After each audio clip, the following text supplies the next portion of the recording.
Hi everyone, this is Cassidy. Thank you so much for joining us on this special Valentine's Day episode.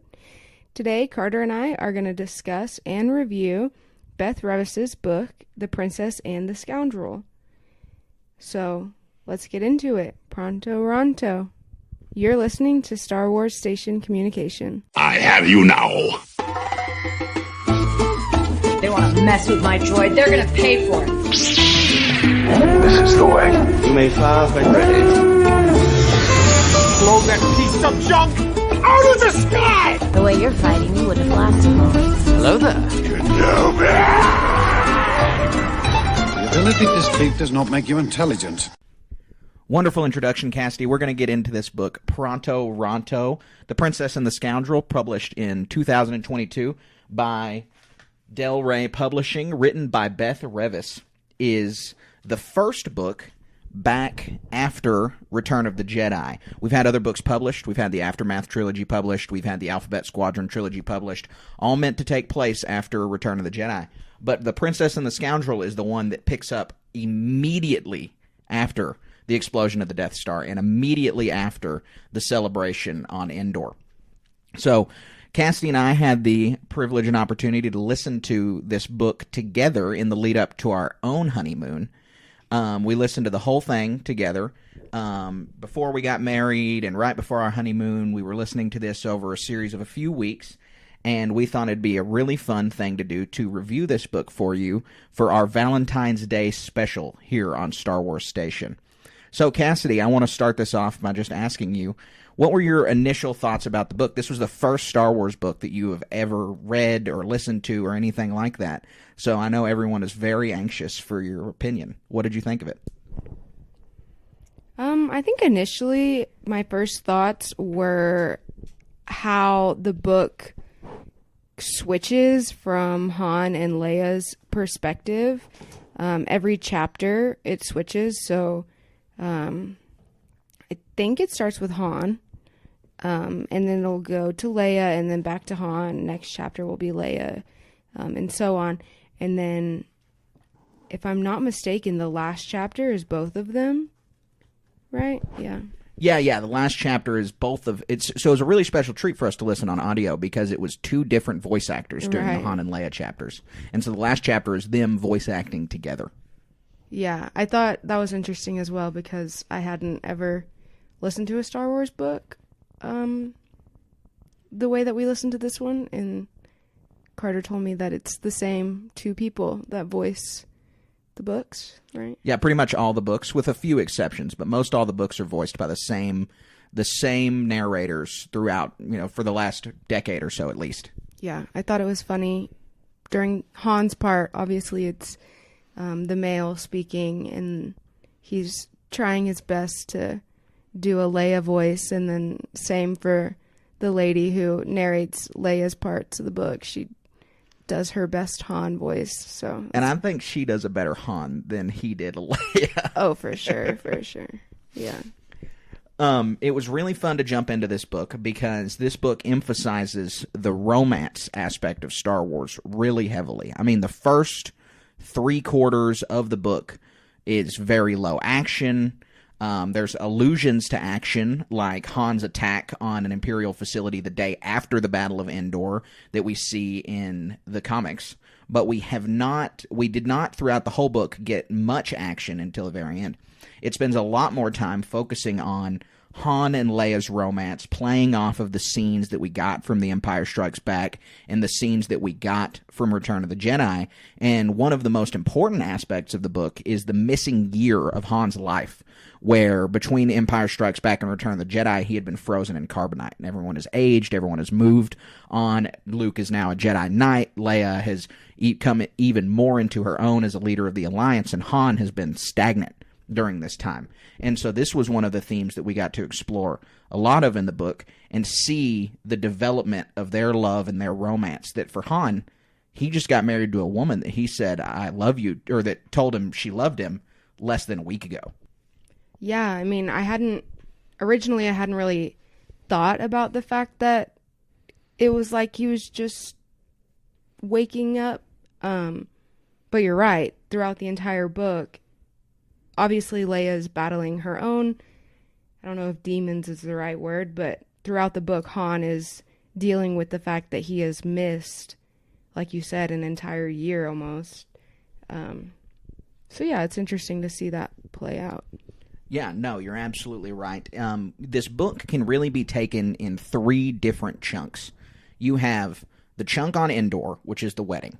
You have the chunk on the Halcyon Legacy, which we will get to everything surrounding the Halcyon here in a little while. But you have the chunk on the Halcyon that is the honeymoon. And then you have the chunk on Madurs, the planet that they go to, which is part of the honeymoon, but is much more traditional rebellion action, Star Wars action. But the first third of the book takes on the momentous responsibility of explaining almost all of the exposition that we get at the end of Return of the Jedi.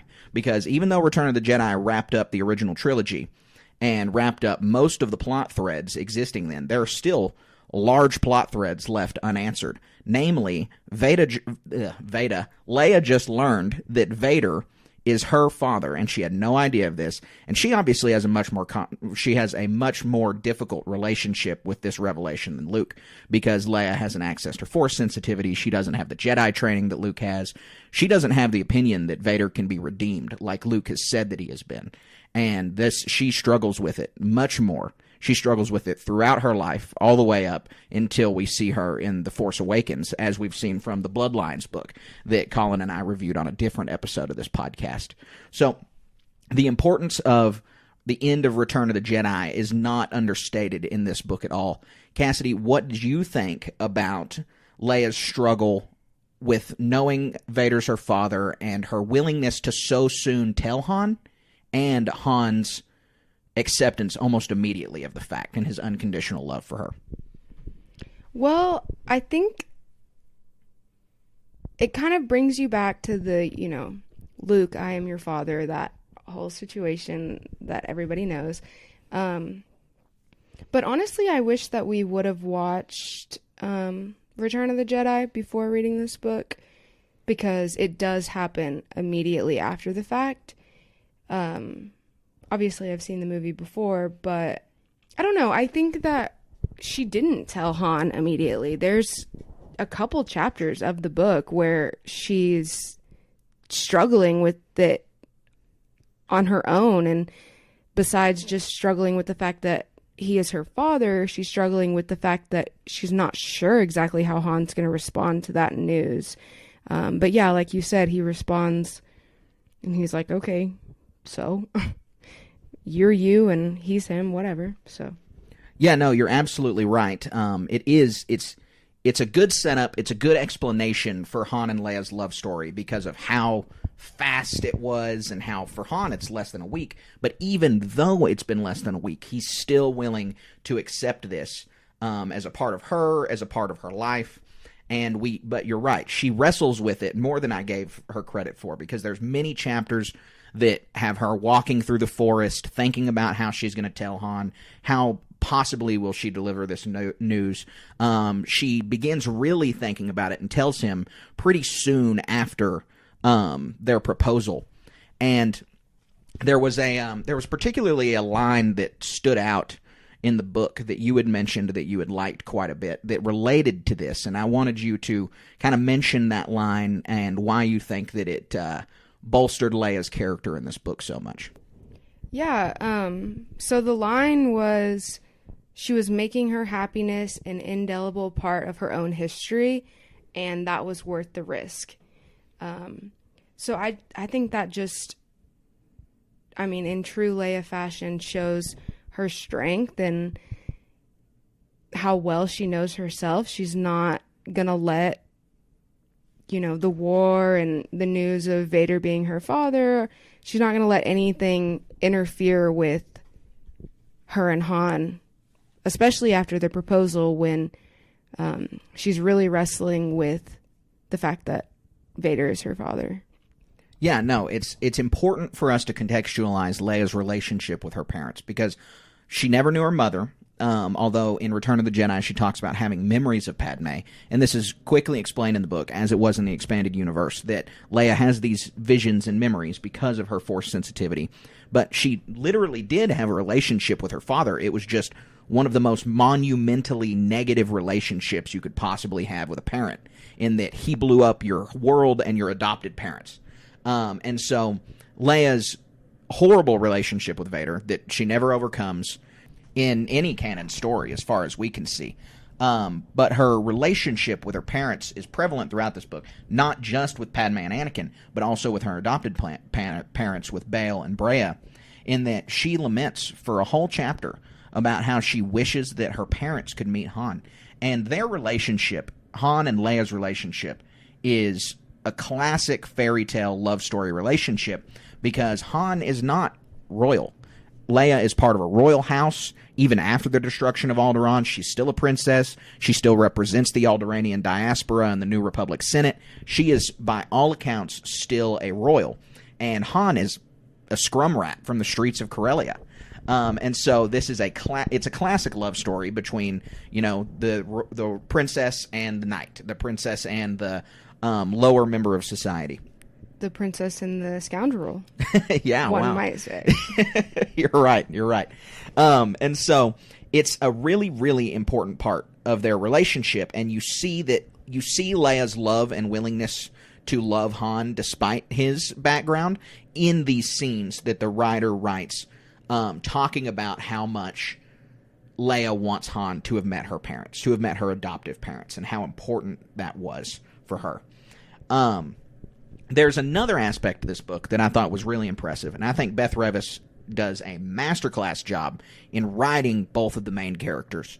There's a few secondary characters in the book that may have been written differently, or that were written very well. But the two main characters, Leia and Han, she writes them very well. And for Leia, the queen of writing Leia is Claudia Gray. She wrote Bloodlines. She understands Leia's character really well. And that is the watermark for how to understand Leia. Beth Revis comes really close to this, and she does a really good job in characterizing Leia.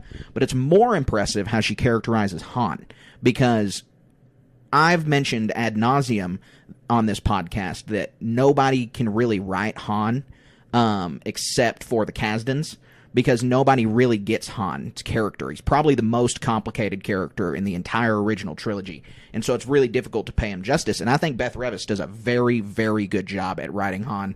One of the best jobs we've seen in the current canon for Han's characterization. And so I was really, really impressed with that writing. What did you think of, on the whole, as Beth Revis's writing? Not even just how she captured the characters, but the prose that she used. I thought it really translated to a good Star Wars story. I mean, yeah, I think, like you said, it's hard to understand Han.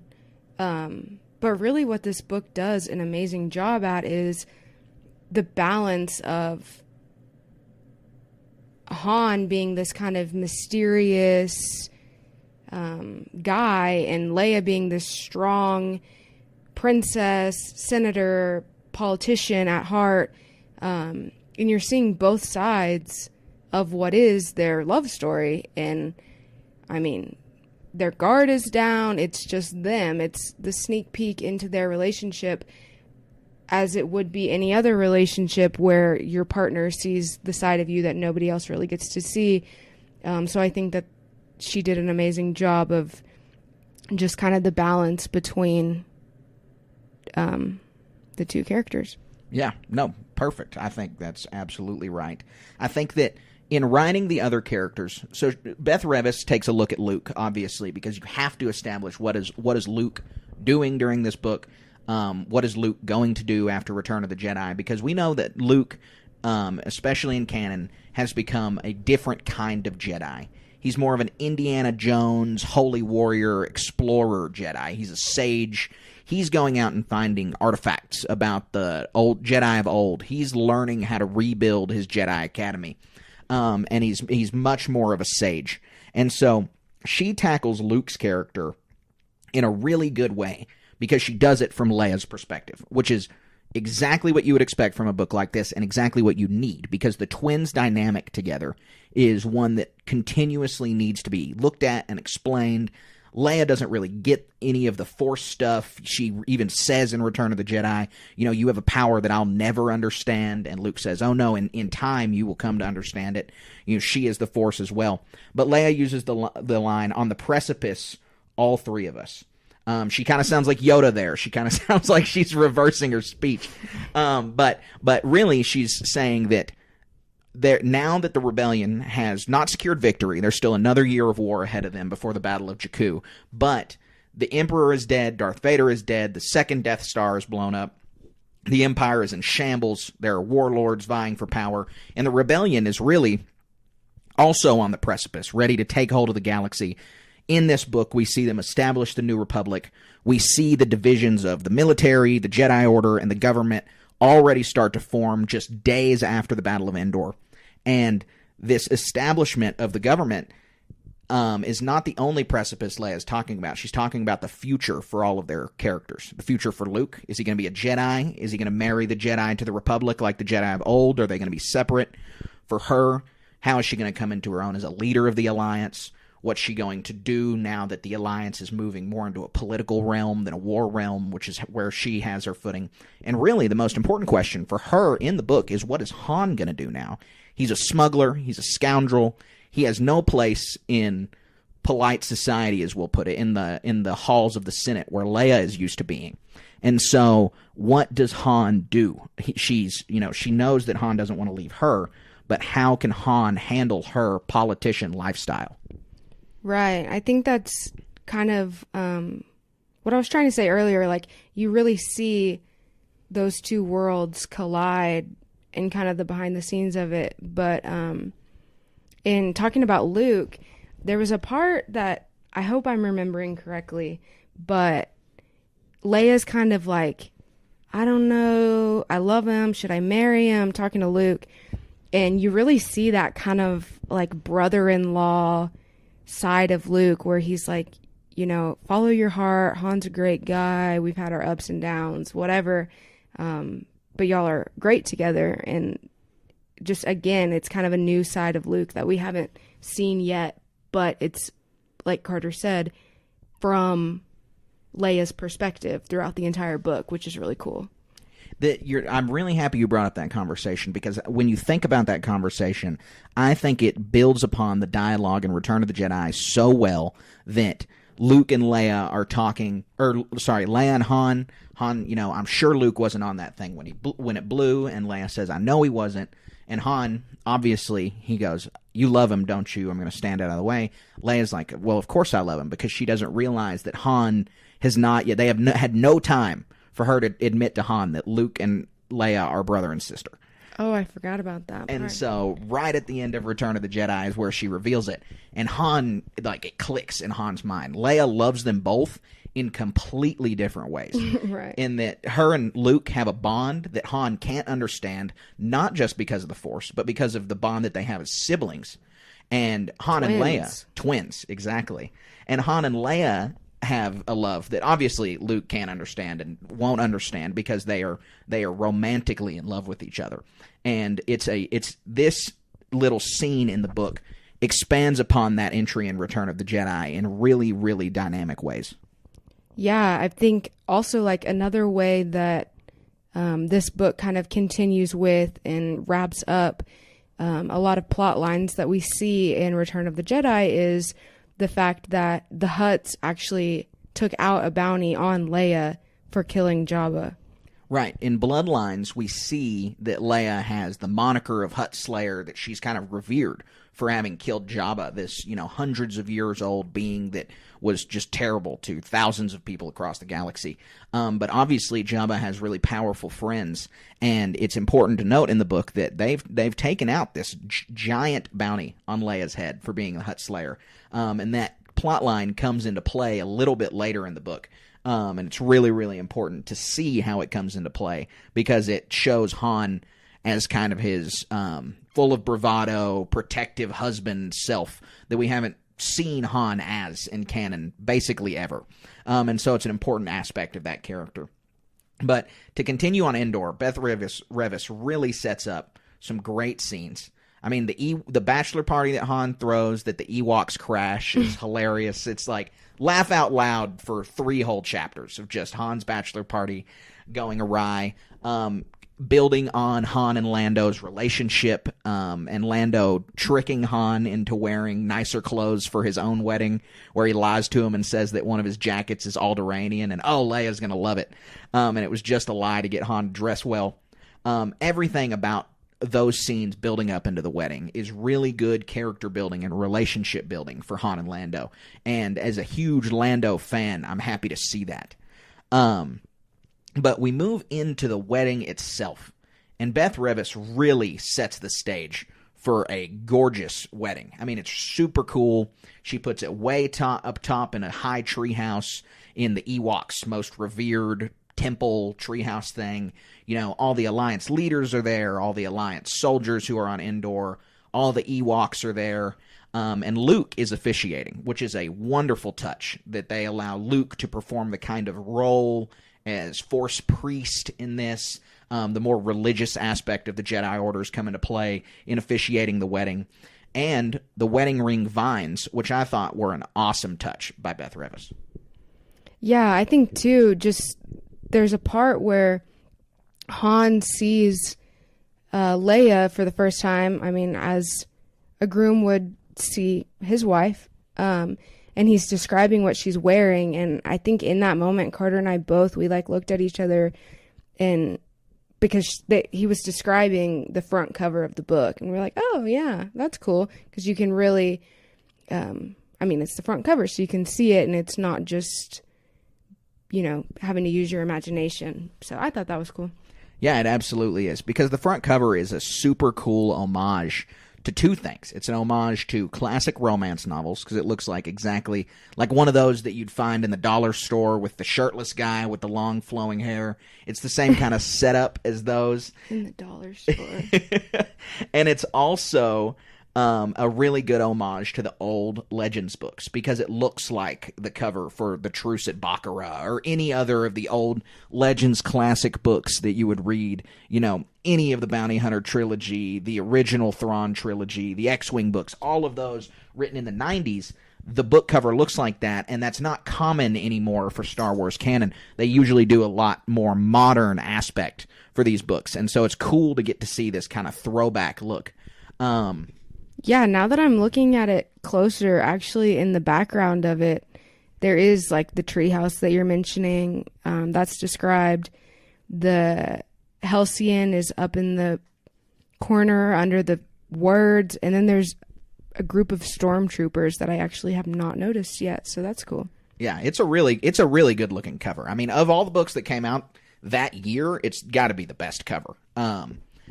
But to continue to look at this, you know, we move past the wedding, and now we get into the tie-in to the Halcyon. There was a lot of real-world trepidation when they told us that this book was going to be a tie-in to a hotel that they were opening at Disney World. In that is a, you know, it seems like a cash grab. Princess Leia and Han's wedding is very important. The honeymoon is very important to fans. I mean, it's a big pillar of the original trilogy is their romance. And so fans were, and myself included, were kind of hostile to the idea of them incorporating the Halcyon, especially just everything surrounding the Halcyon, the way that it has a $3,000 price tag for 2 nights at Disneyland resorts, and you are in this immersive Star Wars universe that doesn't take place at the same time as this book and takes place during the sequel trilogy years and years later. And there was just a lot involved with that there was, like I said, some trepidation. That trepidation shows through in the book itself, because the Halcyon is Chandrillan, so Mon Mothma's home planet, and Mon Mothma cooks up this scheme for Han and Leia's honeymoon that this will be a great PR stunt for the New Republic, because nobody believes that the Emperor is really dead. No one believes they blew up the second Death Star. They think this is just a propaganda mission by the Alliance. And so Mon Mothma wants to counter that by putting Leia, one of the most prominent figures of the Alliance, on the Halcyon, on this cruise, having fun, showing that the galaxy is open for business. The Empire has been driven away.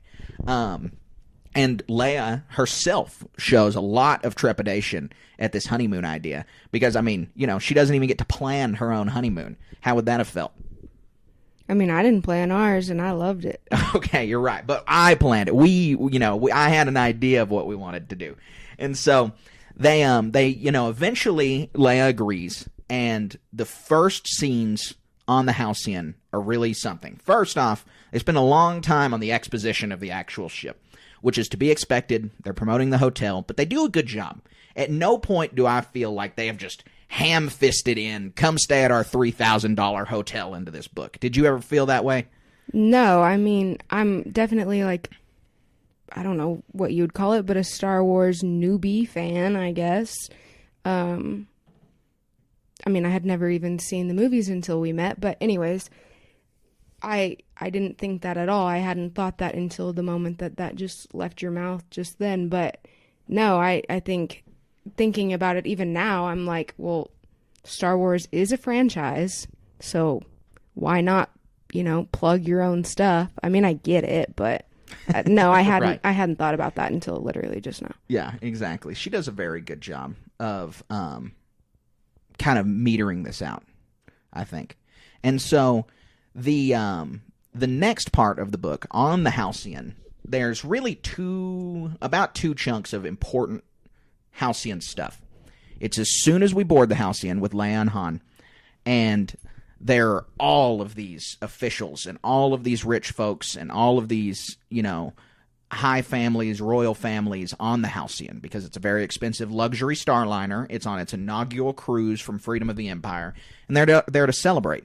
But they spin these scenes giving us two really important lenses. The first off is Leia's lens, that these people are only celebrating because they want to. They don't care about the rebellion's struggle. They were never affected by the Empire's brutal tactics. They had made money off of the fact that the Empire existed in the first place. They are just having an excuse to party, and they really, really do not care about the same mission that Leia cares about. And it infuriates Leia for good reason, because they are just, this is throughout Star Wars, there are references against this kind of aloofness among elites. And because Leia herself is obviously an elite, she's a royal, but she's not aloof. She cares about the struggle of the galaxy. These people don't. And this is an important plot line to address here, and just continues to reinforce a lot of themes we've seen throughout Star Wars. Yeah, I think tying back into like what we were talking about earlier with how it's interesting to see the other character from a different point of view, in that Han sees this situation as like people are taking advantage of Leia. Nobody sees Leia for who she is. They're not appreciating her. They're just kind of seeing this like political figure, this face of the rebellion. Like they're not seeing Leia for who Han sees her as. So, anyways, yeah, that just kind of ties back into the way that we kind of get this unfiltered version of their relationship from each other's point of view. Yeah, no, that's perfect. I mean, you took the words right out of my mouth. That's exactly what I think is the message we're supposed to receive here. Is Han, obviously Leia has a deep care for Han, and that's evidenced throughout the book, throughout the original trilogy. And this shows that Han has a much more narrow focus. Han reluctantly joins the rebellion, but Leia is the fight has been her life. And so Leia has this love of the rebellion, of democracy, of freedom in the galaxy, and she loves Han.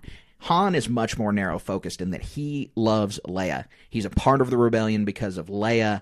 He's there because of her. He's been through all of these trials and tribulations with her, that he cares so much about her as a person, and it tears him up to see these people take advantage of her. And this is evidenced in the other important scenes in the Halcyon. Han wanders around the Halcyon for a little while. He does a little bit of graffiti. He carves their initials into a pipe, which I hear you can see at the hotel. So that's kind of funny. But he stumbles into the engine room into a sabacc game down there. And this is where we get to see him interact with a Lasat, which was super cool. I love every time that Lasats are mentioned in Star Wars and they're written into the stories. But more importantly, he interfaces with this old Imperial technician named Keelad, who was a contractor for the Empire, developed tractor beam technology that Han learns was actually used to capture the Falcon at one point. Keelad is oblivious. He doesn't know who Han is. He doesn't know. And he is just blabbing about how sad he is that the Empire is gone because now he's lost his contracts. It's not that Keelad is some diehard, love the Emperor, Imperial figure. He's just another one of these guys that's making a bunch of money off of the suffering of the others in the galaxy. And so Han is just getting madder and madder and madder.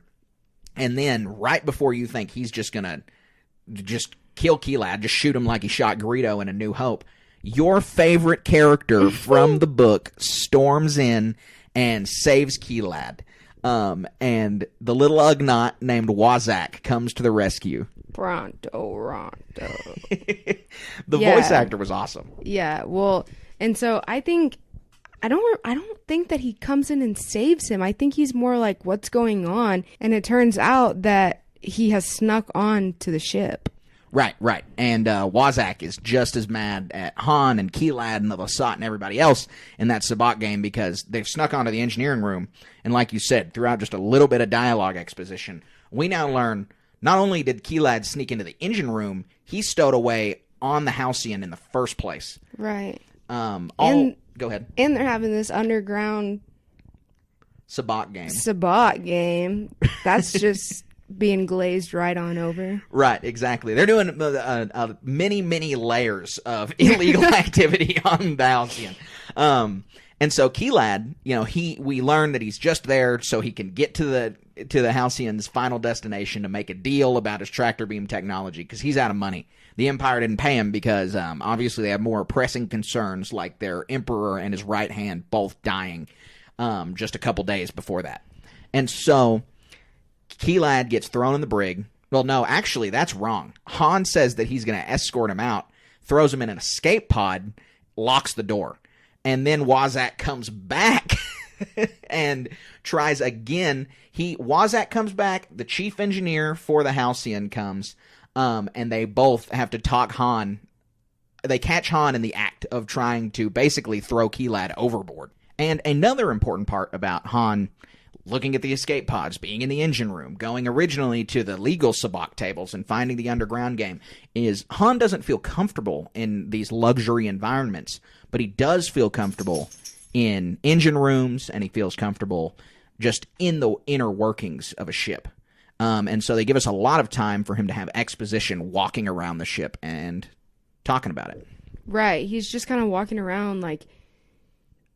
Obviously, I don't think he's actually saying it, but the narrator does a good job in that he's thinking, oh, the Falcon is so much better. I could do so much better. This isn't as cool. It's not as fast. It's, whatever. So you really get that chance to kind of see him just taking that moment with himself in his thoughts, kind of, like you said, in this uncomfortable sort of elite situation that he just needs to kind of get away from for a minute. And then, little does he know, he's going to stumble into everything we just talked about. Yeah, no, it's a super important part of Han's character in how much he cares about the Falcon. The Falcon is as much a character as anyone else is in Star Wars. And Han's relationship with the Falcon is nearly as well written as his relationship with Leia or with Chewbacca. In that he cares about the Falcon as much as he cares about either of the other two. And so hearing Han more in his element is really important here because Han is filled with anxiety and trepidation throughout the book, and it does not go away because Leia has lived this whole year of her life without him, and he, proposes out of the blue. They've just had this giant victory, and they have no idea what the future holds, and this is just wrecking Han throughout the book. And that's when I say that Beth Revis really, really drills down into his character and does a good job because she gets inside what Han's reaction to all of this would have been. And I think it's really well written. I think, too, like what you just said, they don't know what the future holds, but it's very clear throughout the book that all Han knows is that he has missed out on an abundance of time and that you're right. They don't know what the future holds, but he knows that he wants it to be spent with Leia. That is so cheesy, but we see that throughout the entire book in his most anxiety-ridden situations. And I think, just again, it's a great testament to their relationship. Yeah, I couldn't. That's perfect. You said it exactly right. In that the only anchor that Han has right now is Leia, and that she's not gonna let go, and he's not gonna let go. But Leia is still. She has much more. She has many more things to occupy her mind than Han does. Han can be singularly focused on her. Leia has to be focused on Han, the end of the war, the start of the new government, if she's going to become a Jedi or not, and a million other things that are really well written into this story. And so it's all really important perspectives. Also here on the Halcyon, we get the taste of Han and Leia's romance as we saw it in The Empire Strikes Back, in that there are these two wholly stubborn individuals who are hell-bent on arguing with each other all the time. They are hell-bent on not budging an inch for the other, and they are constantly at each other's throats. And this is how we saw their relationship during the original trilogy, but it's what's so endearing about their relationship is despite how hard-headed both of them are, you can see their love for each other, not in their words, but in their actions. And that is a consistent message throughout the book. And it is consistently revisited in all of the arguments they get in, because they get in a giant argument over Han throwing Keylad in the escape pod. Leia can't believe that her husband, the husband to a princess, to a royal member of the Alderaanian court, is going to throw a guy overboard. He's going to throw a guy off the ship. And Han is just, he's indignant. He was doing this to protect her. How does she not understand? And it's just an important revisitation of their relationship throughout the original trilogy. I think, too, now that you say that, I'm remembering there was, I think Keylad was taunting Han or something like, ooh, husband of the princess. And that, probably pissed Han off even more, but... Right, and Keelad's discussing his kidnapping plan. Oh, yes, that was kind of a big part of that lead up. He's talking about, oh, princess. Oh, no, that's what it was. He doesn't even know that Han is her husband. He's just talking about, oh, I heard that Princess Organa is on the ship and money, and, he's just going into everything that surrounds her as a princess, right? And Han's kind of standing here listening like, what is this guy? Is he serious? Like, this is my wife. Clearly, he doesn't know that Han is her husband, but obviously that is kind of fuels that anger that we see in Han as he's walking Keylad to the escape pod. Yeah, and you're right. And Keylad is a total coward throughout the book, and kind of a bootlicker. Like, he would never have said this stuff had he known that Han was in the room. I mean, if he had known Han was in the room, he probably would have been, I hate the Empire, I love the rebellion, blah, blah, blah, but he doesn't. Right. You've got to think, too, if he has the ability to just sneak onto this ship full of super wealthy people, then he's got to be a people pleaser. I mean, and you see that clearly when, sorry to interrupt, but like you were saying, he would have said anything to, please the people around him, had he known that Han was who he was. Yeah, no, exactly. You're right, because Han is more indignant at the fact that this is not a bounty hunter collecting on the Hutt bounty. This is not some planned attack by the Empire or the Hutts or the Pikes or any malicious entity. This is a random guy who learned a fact about who is on the ship and is now plotting a plan to try and do her harm. And this offends Han much greater than any enemy that they've fought over the last 4 years. Right. And then Han hears that he snuck onto the ship, and he's, even more mad than he was to begin with. He's just, anything negative about this guy is just going to add to the hate that we see Han have for Keylad. Right, exactly. And this hate and this ire from Han's famous ire that we've seen in all the movies, just continues to come out. And so it's an important and interesting plot point in the book. They continue to use Keylad as a little plot point throughout the book, but his most prominent scenes are right here his character setup, which is a long setup. I mean, it's like that Sabacc game is over quite a few chapters. But Key Lad getting set up here is important to the further narrative of the book, because in the meantime, while this is all happening, Leia is able to convince the Halcyon that they need to redirect their trip to Madurs, an ice world that we've never seen before. And Leia's motivation for this detour, she justifies it by the beautiful ice palaces on Madurs, that it's a cruise destination, that they're going to take this cruise there because of how gorgeous this world is. Right. I mean, we see it on the front cover as well. It's beautiful. Right. You're totally right. But her secret justification for this is that the leader of Madurs invites her there for a diplomatic summit because she wants to discuss the prospect of Madurs joining the Alliance, joining the New Republic. And she gets the ship diverted there, and we arrive there. And there's a lot of exposition on how gorgeous these ice palaces are. But she hears in the king, or he may not be a king, in the leader of Madurs' messages that he wants her to come see the beauty of the ice palaces. And then when they get there, that's reinforced. There's no mention of Imperial occupation. There's no mention of Madurs joining the New Republic. It's really the leader of Madurs just being very stilted and reserved because she wants them to join the Republic, but he's not being forthcoming about that information. And Leia does not yet know why. Yeah, I think really we get there and it's all this beauty and these sparkling ice castles that are towering over them. And then really the main tip-off for Leia is this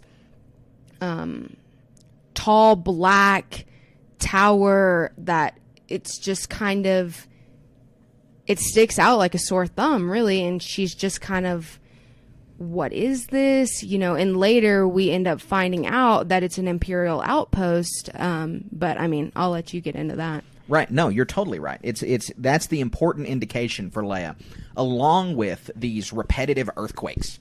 And we get, some foreshadowing that the leader of Madurs kind of checking the time, checking his watch. He kind of knows when this is going to be taking place. And so all of these threads on Madurs, which is really just the back third of the book, this is where all the action builds up. This is where the exposition comes in, that there's something wrong with Madurs. It's not structurally sound. These earthquakes are becoming more frequent, but they're on a schedule. And there's this mysterious black tower in the background. So Leia and Han do some classic Star Wars investigating, snooping, going where they're not supposed to be. Yeah, I think at this point in the book, you really start to feel like it is part of this greater Star Wars story, because before you see, I mean, like we've been saying, you see their relationship and it's more in depth than you would in any other Star Wars piece. And then all of a sudden we're here and there's this black tower and you're like, okay, yeah, it's about to get Star Wars in here. Right. We're getting Star Wars in here for sure. The last thing I want to mention on the ice palaces is two really important scenes, in that the ice art for Leia is, first, they discuss how the ice palaces melt. That's the nature of these buildings, is that they're going to melt and they have to rebuild them, or that they're going to melt and the next one they build cannot be the same. This is a direct allegory to Leia's work through her whole life, in that she was born on the day the Empire was created. She was born as the Old Republic fell. She spent her entire time in the Imperial Senate. She spent her entire time in the Rebellion striving to get this Republic reestablished, to bring about the New Republic, to bring democracy and freedom back to the galaxy. And these ice palaces melting and not being able to look the same is a direct allegory to her work, because they cannot build the Old Republic. They cannot go back. There is no turning back. There is no going back to the old ways. They must create the New Republic that is similar to the Old Republic, but is fundamentally different. One of the best examples is the way the Jedi are tied to the New Republic is in no way similar at all to the way the Jedi were tied to the Old Republic. And so this this allegory that Beth Revis gives us is not even directly stated in the book, but I think is a perfect example of where the New Republic is headed and what Leia can do to shape it. And then the other important part is that Leia directly says the line, "Art is a form of rebellion." And this is another theme that we've seen throughout Star Wars. And the best example of it is in Star Wars Rebels, which you and I are watching through right now, but that Sabine Wren, the Mandalorian, is an artist, and she leaves art everywhere she goes as a sign that their squad was there, as a sign that the Ghost Crew was around, as a form of rebellion against the Empire. And so this book took another really good classic Star Wars theme, and it's only in a couple paragraphs, but it highlights again Beth Revis's understanding of the source material. Right. I mean, yeah, I hadn't thought about it like that at all, but I mean, quoting myself, I'm a newbie Star Wars fan. Right. And so the last little chunk of the book is this build-up to learning that this fortress that's lodged in the ice is obviously Imperial in origin. It's still being operated. It's what's causing the quakes because they are mining Madurs for its special gas and its special fuel that it has in its core. This is highlighted throughout the book, the need for the rebellions and the New Republic's need for fuel sources and resources of all kinds to craft this new government to beat the Empire in the subsequent battles that are to come. And so this is all building up to the political reason that Leia is there, is to negotiate the use of this gas. But they come to find out that the Empire has been mining it at the expense of the planet. And this is the story that we hear every time the Empire visits a planet. Is they come, they suck up all the resources, and then they discard the husk of what's left. And that is the Empire's mission from the beginning. We see that in the Bad Batch with their destruction of Kamino. We see that on Kashyyyk in Jedi Fallen Order. I mean, we just see this over and over and over, is the Empire's willingness to take advantage of the galaxy and then toss it away. And they don't care about cultures or planets or species or anything like that. And so... Yeah, I think, too, like, leading up to us as the reader finding out that they're mining for this gas, Beth Revis does an amazing job of, I don't know if this is like why this planet is made of ice, but you realize that there's got to be something under the ice. There's these earthquakes that seem like they're on a timer, and so the entire time leading up to finding out that they're mining for gas, you're thinking, okay, what is under the ice? Why is it shaking? Why are they here? What is the importance of this new world that we have not seen in any other Star Wars thus far? Right, and through their discovery of what's under the ice, they have to take on these wetsuits, go plunge into the cold water, and this is another really good opportunity to explore Han's traumatizing experience with the carbonite. In canon, they've done something with Han's character that I thought was very, very good. They've really dwelled on the carbonite. There's a whole comic series, The War of the Bounty Hunters, about Han's time in carbonite. There's a lot of information. Han hates the cold. And in this book, it's really emphasized that he doesn't want to die cold. He feels just as claustrophobic as he was in the carbonite. Like, it's really, really getting to him. And so this is an important exploration into Han's experience with that. And we also learn at this time that the villain of this book, which this may be my least favorite aspect of the book, is Alicia Beck, who showed up in a kid's book in The Journey to the Force Awakens, so one of the first canon things written. She's got a red electronic eye. She was an antagonist to Han and Chewbacca.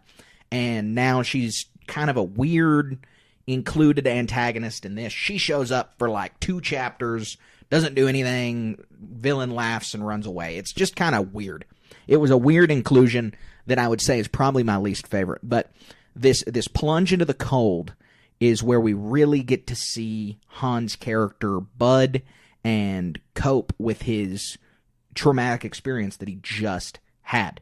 Because they are going into this cold to figure out how they're going to destroy the station. And it gets really, really desperate really fast. Right. This, too, is where we see kind of what is under the ice and not exactly what's causing the earthquakes, but we learn that there are Edont under the ice, which are these giant squid-like creatures. Han describes them as having a body twice the size of the falcon and tentacles that are at least 4 times in length. Which is crazy, because we don't really have I don't feel like Star Wars fans have a good grasp on how big the Falcon is. The Falcon's like the size of like 6 residential homes. Right. So to have a creature this size and of this magnitude come up out of the ice in the midst of what appears to be Leia using the Force, whether she knows it or not in that moment, it comes out of the ice and kind of engulfs this black tower. It uses its long tentacles to latch onto it and drag it down. And Leia is just kind of stuck. At one point, she mouths the words help to Han while just kind of making eye contact with him. And he says something along the lines of like maybe she was struck by a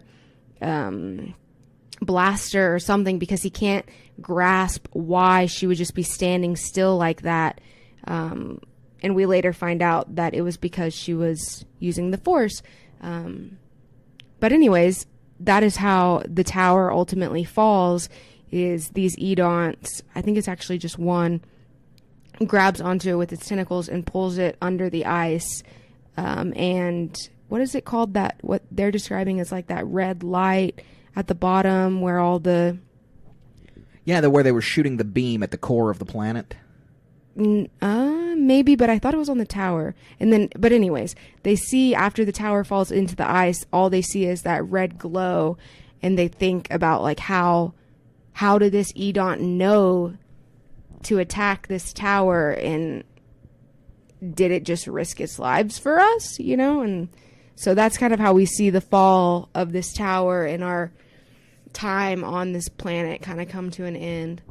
Right, and you said a lot of really important stuff right there, because Leia tapping into the Force is extremely important. I mean, this is the second time we see her using the Force in canon at all, and the first time she is explicitly calling on the Force for help.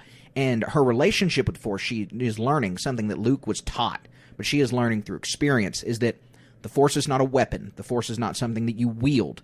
That's the dark side, is that you are using the Force. She is asking the Force for help. She is giving it to the will of the Force, which is super important for light side users, is to go and flow with the will of the Force. See, I missed that completely. I'm sitting here talking about how she's asking Han for help. Right. Okay. And so she's exploring this relationship that we see really come into fruition with The Rise of Skywalker. We see in The Rise of Skywalker Luke training Leia as a Jedi. So it happens after this book, and this is her first steps into a larger world. And so the other important aspect of her using the Force is this calling on the Edont for help, using the Force to guide the Edont, is a power that we've seen come up a lot, but really a lot recently, in that it appears in the Clone Wars, it appears in Ezra Bridger in the Rebels, it appears in Rey in The Rise of Skywalker, in this ability to communicate and sense animals' feelings and kind of harness those and work with animals to your mutual benefit. This is something that Count Dooku practiced. I mean, there's a lot of many Force users that have used this, and so it's a really important part of this book, is Leia's relationship with the Force there. But right. The book wraps up, like you said, pretty much on this planet. I mean, there's just a couple chapters at the end about the stabilizing of the core using the tractor beam. I will say Han gets his little glory moment and is able to kind of take over control on the Halcyon, and right. We see what's his name? Pronto Ronto guy comes Wazak. back. Yeah. Wazak comes back and he's like, "Hey, what's this guy doing here?" And the captain of the ship is just kind of brushes him off, and he's like, "Let him do his thing." So we see Han, at his finest. Right. And then Keelad's little part comes into play, and that he helps develop this tractor beam technology, and they folded it in well into the rest of the Star Wars canon, and that if you've played the Star Wars Squadron video games, the ship that Hera Syndulla is in charge of, where the tractor beam is the primary weapon, this was helped develop by Keelad. But they really wrap it up, and in the last chapter is where they kind of fold the romance together. They end the book on an important note, with them dialoguing about their love for each other. I think too it's cool because, everything kind of scaffolds back to all these characters that we've been meeting and throughout the book, and then really, like you were saying, it boils down to that very last chapter where they're finally alone. It's just the two of them. They're talking about where do we go from now? And Han he starts to tell Leia that Chewie is actually back on the Falcon. He's sprucing up the place a little bit, and he's adding a kitchen for Leia. And a line that I actually like a lot is we kind of get to see what Leia's been doing over this time without Han, and she actually says to him, the Falcon has been more of a home to her than anything since he has been frozen, which I thought was really cool. But anyways, yeah, it kind of wraps up with them just being in love and really getting to be on their honeymoon and doing what you do on your honeymoon. Making Ben Solo, right? I don't know if that's where what you think's happening. Then yeah, I think that's what's implied. And I was surprised when they opened the hotel and they said that this book was going to come out, that you couldn't buy the Han and Leia suite for an extra $3,000 a night. Oh yeah, and that they didn't have a plaque in there that says this is where Ben Solo was made. Yeah, well, it does end with something. He pulls her. No, she pulls him down for a kiss. So, I don't know. That's the very last line of the book. Sorry to spoil it. Right. And so this was a super enjoyable read. It really highlighted the romance that has always been a part of Star Wars since The Empire Strikes Back, that is an important element we don't get enough of. It really gave us an important character study into Han, into Leia. If you love either of these characters, you really need to pick up this book. It adds so much weight and so much dimension to their characters. And it adds another layer of tragedy to The Force Awakens when you learn that they have been separated, that they haven't been with each other for a few years now. And the whole thing is just a really, really well-done Star Wars story. I think Beth Revis did an awesome job. And, for seasoned and new fans alike, I think that it puts together a really, really nice love story. Right. I would say, I think, especially if you're going to be reading or listening to this book with a new fan like myself, I would definitely recommend watching Return of the Jedi before starting this book. Just kind of seeing where things leave off, because it happens immediately afterwards. Yeah, no, you're right. It's a great tie-in to Return of the Jedi, because it adds a lot of elements to all of the indoor scenes in that. And that's what the novels and the comics are for, is adding more weight to those fans who want to go and explore the universe. And this one does a very, very good job. And we'd be remiss to mention that there's a controversial Legends book, The Courtship of Princess Leia, which was their marriage before Disney acquired Star Wars. And that book was very controversial. It was much maligned. It was a trilogy of books packed into one. But this book, I think, outdoes that one by leagues. I've read both of them, and I think that this one just clearly is the front runner. And so if you want a good Han and Leia story, and maybe you were hurt, you require financial compensation for having read The Courtship of Princess Leia, I promise you that this one will bring it back to you. But that wraps up our Valentine's Day special here at the Star Wars Station Communication. We appreciate all of you listening to this. We are very happy to have reviewed this book. You can find us on socials all over the place. You can find us on Instagram at StarWars.Station. You can find us on Twitter at SW_station. You can find us on Twitch and on Discord at the links in our bios, both on Instagram and Twitter. And you can support us on our brand new Patreon. Head over to those links. There's also a link in the description of this video. You can contribute any amount of money you want. Our lowest tier is starting at $1. Anything that you contribute helps us to continue this podcast, to continue to bring you Star Wars news, Star Wars reviews, everything that you've enjoyed listening to this podcast. So please go set yourself up for a subscription. We have awesome tiers worth of rewards. I mean, every single tier is packed with rewards. I know that you're going to get your money's worth. So please head on over to our Patreon and support us. Thank you guys so much for listening to Cassidy and I. We appreciate your listenership, and we are just huge fans of our fans. We're going to continue to be rolling stuff out like this. Me and Colin are going to continue on our weekly episodes, and we might bring Cass back for some more guest appearances anytime soon. Cassidy, any final words for our listeners? I just want to say thanks for having me. Thanks for listening. I know I'm going to listen to it and hate the way that I sound, but shout out to Colin for letting me steal his seat for a minute or two. But I think that's it, so. Thank you guys very much for listening. We appreciate y'all so much. Continue tuning in to Star Wars Station Communication, and thank y'all so much. Y'all have a great day, morning, evening, whatever time you're listening to this. Have a great one. And oh, may the Force be with you. I didn't know he was going to let me do that.